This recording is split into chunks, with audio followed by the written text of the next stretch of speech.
Governors Cup 2026 Inter-Agency Basketball Tournament tagsugda na.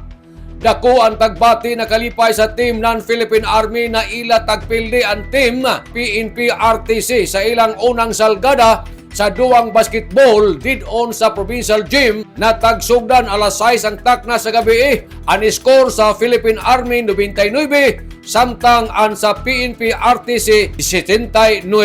Ang second game, amo ang Enter Municipality ang General Luna nakahagdown ng score 71 kontra Higakit na nakakuha lamang sila sa 69 puntos. Ang third game sa Enter Municipality gihapon, ang Santa Monica naka-score ng 85 kontra Taganaan, ang score 80 o nidaog ang Santa Monica. Kuman Abril 17 sa Enter Municipality sa first game, ang magharong ang team ng Placer versus Taganaan sa alas 3 ang takna sa hapon. Ang second game, Alegria versus Malimuno, alas 4:30 ng hapon. Ang third game, Santa Monica versus San Francisco. Samtang misaksi ang gobernador, si Governor Lyndon Barber sa unang salgada sa duwa, dako ni dyan nakalipay kay sabisan luyo sa ato tagsagubang na problema kuman sa ekonomiya, apan ija nakita na malipadyon gyapon ang mga Surigao-non nga nangita sa duwang basketball ni atong Abril 15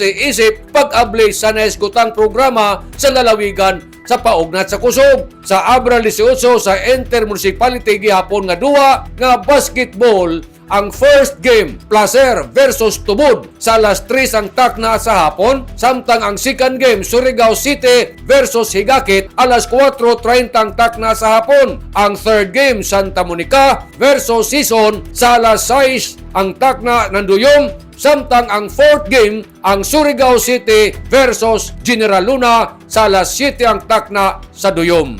Nanukad gikan diri sa Kapitolyo, ini si Marek Sinars, Marcon Sim Vlogs, Mario Conales, Simurlan mula akong salamat. Maradyaw na adlaw natong tanan.